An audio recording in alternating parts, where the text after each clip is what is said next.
Hey everybody, and welcome back to the FasCat podcast. I'm your host for today, Ben Delaney, here with FasCat coach Suzie Snyder. Do not worry, the big cat, Frank Overton, is not unwell. He's just resting his cheetah legs and his cheetah lungs. Today we are talking about perceived exertion. We at FasCat are big fans of using tools for training, but in some ways your body is the best tool that you have. So first of all, good morning, welcome, Suzie. How are you? And congratulations on winning your fifth National Xterra Championship. Thanks, Ben. Thanks for having me. It's good to be here. It's always good to talk training. Yeah, so we were just talking this morning about, I was looking at Suzie's bike because I'm a bike nerd and I was geeking out. She was walking me through, the different pieces and what you use when, and pointed out that yes, you've got a power meter on the bike, and yes, you've got a Wahoo bolt on there, but during the race, that was not what you were staring at. You were paying attention to other things. So what were you looking at besides numbers when you were racing? Sometimes it depends on the day and depends on the race. On Saturday specifically, I knew the course really well, so I didn't have to look at distance. I was looking at time a little bit more so to base my fueling. Yeah. I figured it would take somewhere between an hour and a half and an hour 45. So I didn't have to look at that too much. Power, I looked at every once in a while. I didn't even wear my heart rate strap because I didn't want to know. It's kind of, sometimes it's just be uncomfortable, and especially racing at altitude, you're breathing really hard, and I didn't want any restrictions around my lungs. Sure. I just wanted to feel like I could breathe as normally as possible. Sure. Do you mind if I just move your jacket just a little bit, just so we don't have the mic rubbing up on? Yeah. Just like that's fine. Just want to go there. So I think that's an interesting, I don't know if dichotomy is the right word, but so often we think about elite level racers monitoring every last little thing, and often that is the case, and it's good to know exactly what you're doing, but sometimes the measurement is, when you look at that, is not necessarily in the moment.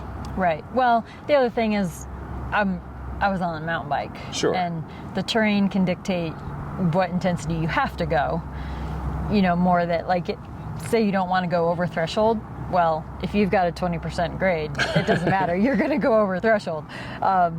So it's sort of things like that influence what kind of effort you're going to put out regardless. Yes. Maybe road racing is a little more applicable, or certain forms of racing like time trialing. Sure, you can sit in your aero bars and stare at that power meter, and you can stick to a limit, and it's more applicable. But well, I think in certain days, you just want to get your best effort out. Yes. And staring at your power meter is not necessarily the way to do that. Yes. We are here today in lovely Avon, Colorado, just in the Vail Valley in the gorgeous Colorado Rockies. So if you hear a little bit of the sounds of beautiful nature and or some vehicles, that's why. We're just enjoying a lovely day in Colorado. Time trialing, you mentioned, is a time when people are looking at a power meter versus perceived exertion, and sometimes that's the case, but sometimes not. I've seen some pros over the years who would just tape over the power parts or the heart rate part on their monitor, because like you said, you don't want to know. Mm-hmm. Like, am I going too low? That might be demoralizing. Am I going too hard? Mm-hmm. Or but ultimately, you can only push yourself as hard as you can push yourself. So even like Taylor Phinney, in his heyday, elite level time trials would often go on feel. So let's talk about, give us a little bit of schooling here, if you would, about the rate of perceived exertion. We're big fans of acronyms here at FasCat. The FTP, the FTFP, the TSS. We're talking about RPE, rate of perceived exertion. Right. Sometimes it's a 20-point scale, sometimes it's a 10-point scale. 20 seems complicated. I couldn't tell you on any given day, am I doing like a 16 or 14? I like the 10, but where do these numbers come from? Yeah, so the 20-point scale, it was developed by a scientist, Dr. Borg, he was a psychologist. He had a colleague that was a physiologist, and they started studying how the body, basically how you feel during exercise at certain intensities and things, because his physiologist buddy saw a mismatch in the lab readings versus what the subjects were reporting. So they decided to study it. Right, this was way back in like the 50s and 60s. So he decided a 6 to 20 scale was good because it loosely correlated to heart rate. So when a person was at rest, their heart rate was about 60, hence the 6. And then at maximum exertion could be 200. So 20. Okay. So it's just a loosely, like, if you multiply by 10, that's roughly the heart rate you're at. Yes. Which, over time, everyone's learned that everyone's heart rate is so different that it's not necessarily the most accurate thing. Sorry to interrupt. I'm just going to be a nag and ask you. So I want to keep that. There we go. All right. Just go the one shoulder route.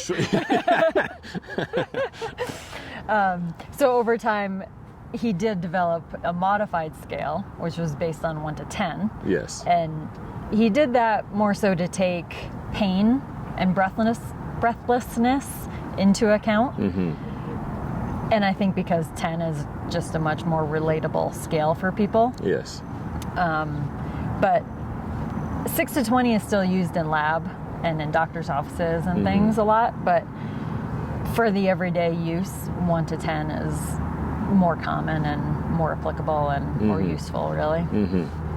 So I'd like to pick your brain about a few things, and one, just sort of bouncing back and forth between how new riders, new athletes, new triathletes can use this perceived exertion as a guide, and also how elite level athletes like yourself use it as a guide. And that's one thing I want to talk about. And then the other piece is when you should listen to the RPE, when to pay attention to that metric, and when maybe you should ignore that. So let's talk with that's a lot to throw at you all at once. So let's break it down, piece by piece. So let's start with beginners. When you're talking about training by zone, say someone doesn't yet have a power meter or even heart rate monitor. How do you set someone up to work by perceived exertion? Yeah. So really, when you're just getting into training, you don't want to be overwhelmed with gadgets and devices and data, right? You just need to get the hang of training and see how it feels. It doesn't take anything to learn or to measure how your body feels just by feeling it, right? So things like heart rate. Has your heart rate increased since you started moving? How much? Breathing rate, how hard are you breathing? How deep, how fast are you breathing? Muscle fatigue, so how hard are you pushing on the pedals? Or when you run, are your legs getting tired, or could you go that pace all day? So things like that just weigh in on that decision of, on a scale of 1 to 10, how hard am I working? It's a very broad, general term. And it's really pretty easy after, a few runs, rides. So, you just check in with yourself. How hard do I feel like I'm working? And it's pretty intuitive. You don't need a lot of experience. You get better at judging more accurately the more you do it and the longer you train, but it's really pretty easy, and you generally do it in everyday life, even outside of training.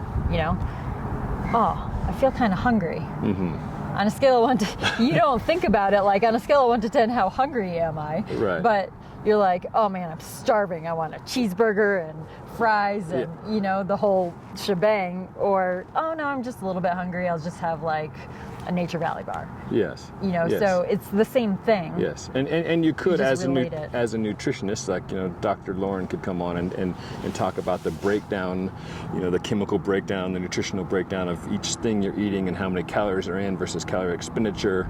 And that is helpful, and that is measurable and quantifiable and can be useful. But you don't need to know all that to know when you're hungry and you need to eat, or you're thirsty. Right. And like you said, am I really hungry, or am I just sort of hungry? Yeah. So it's the same thing, am I just a little bit out of breath? Oh, okay, I'm probably like a 2 or a 3. You know, think sitting on the couch is a 0 Yep. or a 1. All out sprint that you can only do for 5 or 10 seconds is a 10. So on that scale, it's pretty easy to, and you do get more accurate over time, more practice. But You've coached a huge variety of athletes, from amateur to elite level, recreational, professional athletes, and you've also worked with people like FBI, Special Forces, U.S. Army. When you're coaching those type of folks, how often are you using RPE as a guide versus a more sophisticated training tool? kind of depends on what you're doing. In the weight room, RPE is really useful because, lightweight, low RPE, all out 1 rep max, 10 RPE. So with the majority of people, I don't do 1 rep max and then program based on percentages because it's too risky to do a 1 rep max. You want people to get injured. So you can use how heavy does it feel? Like, all right, we're going to do 8 reps. Want you to use a weight that's challenging at the end of 8, or you can just get 8, and it's easy to adjust. You can, based on your previous experience, do a couple warm-up sets or something, and it's easy to find that and feel that difference between an RPE of 2 or 5 or 8. Right? With endurance athletes, it's pretty easy. You go out for a run. As you run faster, your heart rate comes up, you're breathing faster, you naturally feel like you're working harder. It's just easy to think about and say, all right, if I'm supposed to be at an RPE of 4, I'm going too hard, I need to slow down. Or vice versa. It's pretty applicable to all situations. Yeah, so let's talk about. I want to hear about your Xterra win, because swim, mountain bike, trail run. I don't know anything about swimming aside from the fact that I'm terrible at it. Running's fairly similar. With running, you can have some of the metrics there at a glance. Some of the data measuring devices, whether that's your mostly pace and heart rate, right? Swim, you could have somebody measuring that, but I'm assuming in the Xterra, you're not looking at your watch to say like, am I on pace? Am I? But that is all perceived exertion, right? Yeah. So break me down. Break me down here. Yeah, break it down by what you're thinking and how you're in terms of pacing in each leg of the Xterra. So right in the water. So what for the swim, this is kind of a unique race and venue because it's at such high altitude. Right now we're at 7,400 feet. Yes. Swimming, you're naturally and the Xterra was restricted. nearby here. Yep, we Avon, swam in Colorado. this lake right here. Yes. And then rode up that mountain. Okay. So with swimming, you're naturally restricted on how often and how hard you can breathe because your face is in the water. This is one of my main issues with swimming. Yes. Yeah. So you have to pace yourself probably a little more conservatively in the swim at altitude specifically, because if you go anaerobic, you're host. Not going to be in a good place. Yeah. So I started fairly conservatively. I guess from the start line to the first buoy, it was pretty short, and I wanted to find a good draft. So I went pretty hard for that first probably 100 meters. And then we got around that buoy and tried to settle in, find a comfortable pace and someone to draft off of. And I was really just gauging my effort based on, okay, I'm going to breathe every stroke. Every time my right arm comes around, I'm breathing. And I don't want to feel like I'm gasping or having to I don't want to panic at all. So in order to stay at that effort level, there's a lot of minute effort adjustments, right? You speed up a little, you slow down a little based on as soon as you start to feel a little bit of panic, slow down. As soon as you feel comfortable, I think, okay, I can probably speed up a little bit, or I see bubbles just in front of me. If I speed up just a little bit, I can get in that draft. I see bubbles. And then I can settle in and be going faster with less effort. Yes. So. And that's analogous to bike racing in that Yep. yet you want to do as little as possible but still be in the race, and if there's a surge you can't be like, nope, sorry, I have to stay at this rate here. Sorry, my watch power says meter this. says I can't Sorry. go that hard. Sorry, gang. Yeah, that ain't gonna work. But Right. Similarly, yeah, if you blow up and you're done, game over. And Yeah. I think that's interesting how from newbie to world level, that's a lot of what it comes down to, is that feel. And the more you do it, the better you're able to listen to your body and understand that finely tuned tool. Like I'm sure you've got a great understanding of what your swim splits are at sea level and at elevation, so you could quantify all that and use that information for training. But in racing, You don't have it. It's not an option. It's your perception of, Right. like, am I in the sweet spot? Am I? Yeah. So as you use it more in training, you learn to correlate. In training, you can use your heart rate, your power meter, all the tools that you have at your disposal. Yes. And RPE. So it becomes a combination method of, it's almost like, how reliable is my power meter or heart rate? Yes. Because I know how I feel. Does it match up with my Yes. heart rate and power? Yes. So- And conversely, how reliable am I? Right. So one thing that I found fascinating about starting to train with a power meter 1,000 years ago was seeing how differences in cadence affected my perception of what hard was. Yeah. So like for me, a normal cadence is like it's in that 80 RPM area. Mm-hmm. And at that cadence, power going up and down my RPE would generally correspond pretty well with that. Yeah. As your cadence goes up, your RPE typically goes up. Right? 'Cause yes. your heart rate comes up a little, you're breathing a little faster. Yes. What I was going to say, though, was that at a really low cadence, like if you're on a super steep climb and you're overgeared or whatever, just bogging down in a big gear, if you would ask me how hard are you going, I would say very hard. But my power reader would say, no, you're actually not going that hard. So, that was an instance of like using tools to be like, okay, what's the most optimum Well, that's also method? how do you define hard? Is hard muscular force? Is hard high heart rate? Yes. Is it, there are different factors that combine to, come into certain words or Sure. definitions. Yes. Right. So. Yes. Good point. So there is that. Yeah. And then there are also factors that influence your RPE, like caffeine. Caffeine has been scientifically shown to reduce your RPE. So that's one big reason a lot of people use it in racing, because it makes you feel like you're not working as hard. You get a little artificial energy, basically.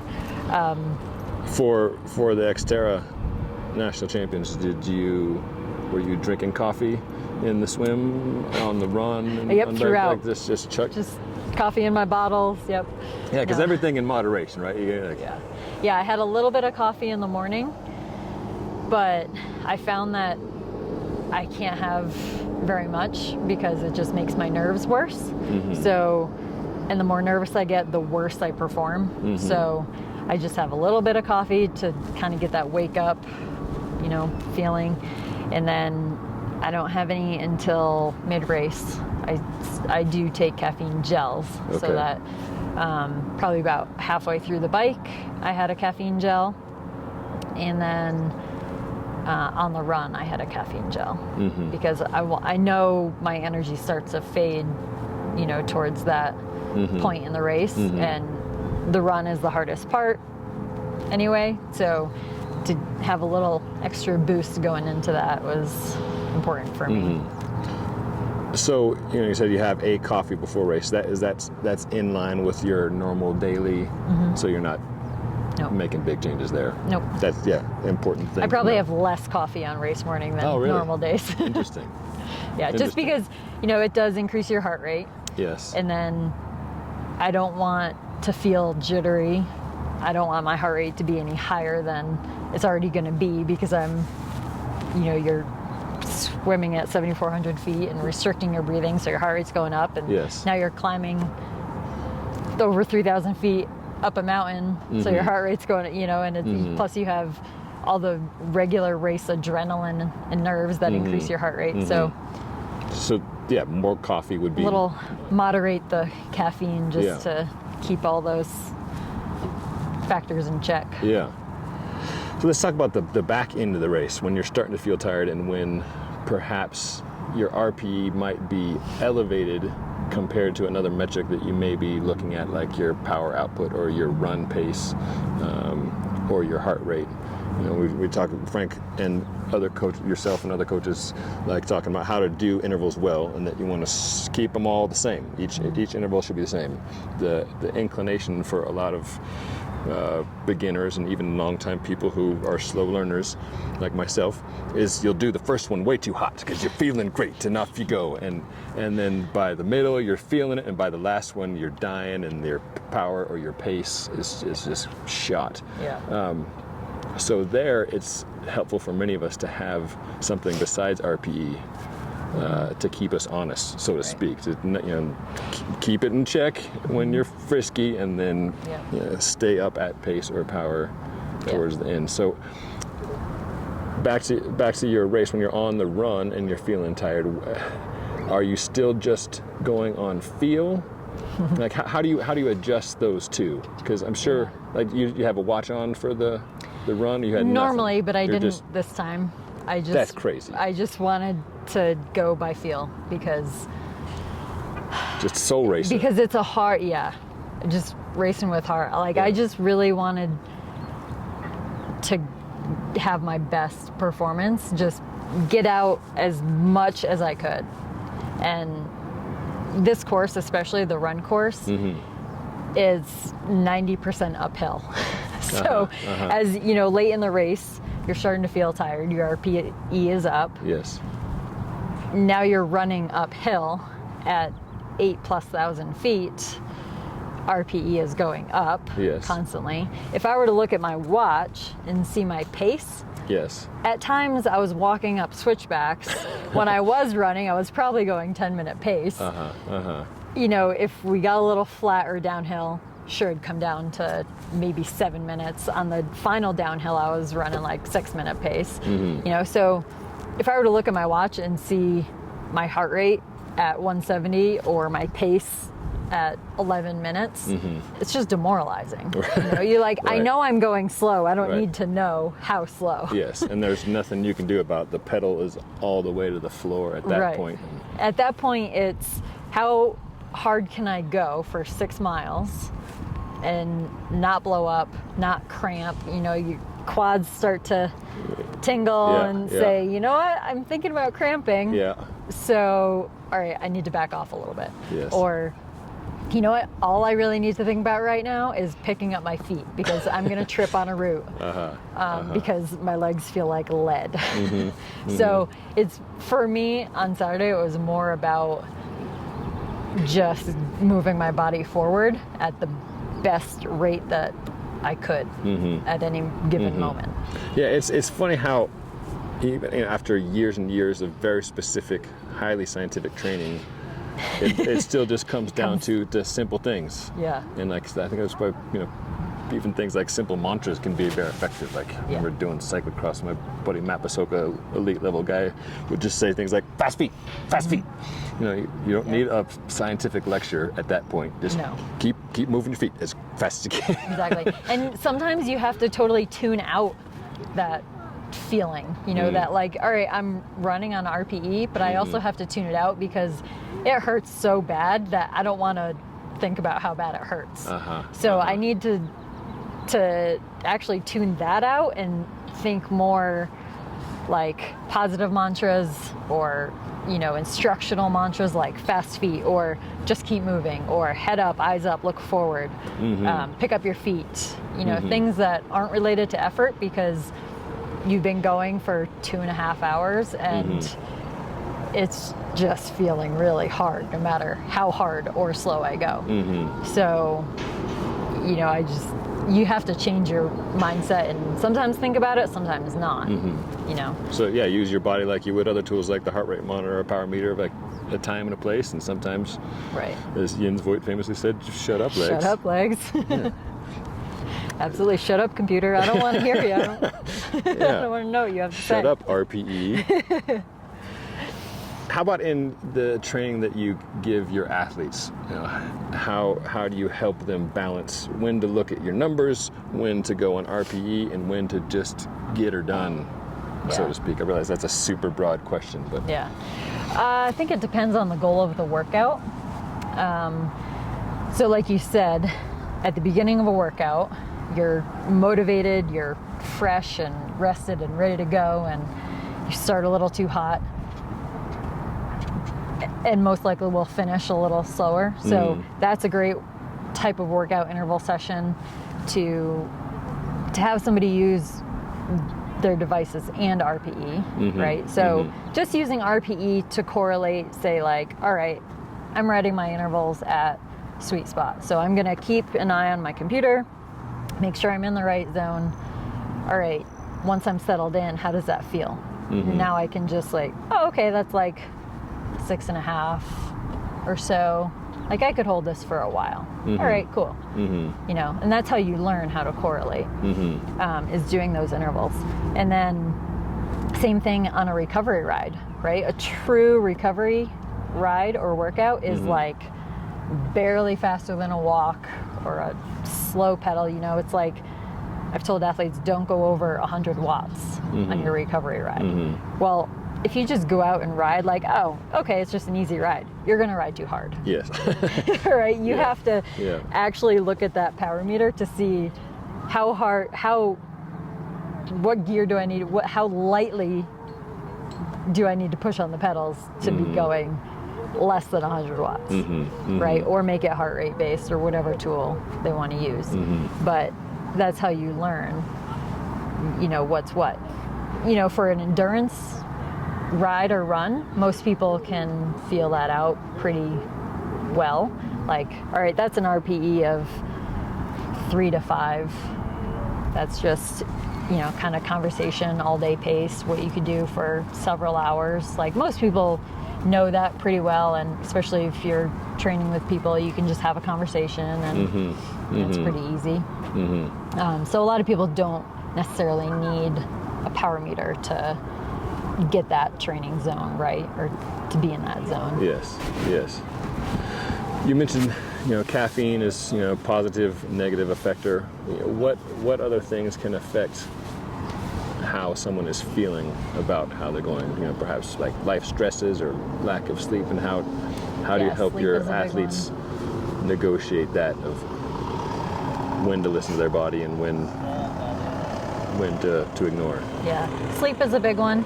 You know, if you're feeling a little tired and groggy from a bad night's sleep, it's going to make your RPE go up, feel like you're working harder. But a lot of times, things like that, you kind of just have to learn to tune them out and say, all right, maybe it wasn't the best night of sleep, I feel kind of tired, but I'm going to get into the workout and see how it goes. And that's a great time to use your power meter, because if you can hit your prescribed watts, if you can do the workout as planned, you know, continue on, go for it. Even though you're a little tired, you may not be at 100% that day, you can still hit your target, go for it. No reason not to do the workout, right? If you're feeling a little tired going in, you say, all right, well, maybe it's not going to be the best workout in the world, but we'll see what happens. If you don't hit those numbers, you're not going to accomplish the goal of the workout. There's no point in doing it, so back off to just an endurance ride or a recovery ride. So those kinds of things are, you know, teaching opportunities, I guess, for coach athlete to kind of learn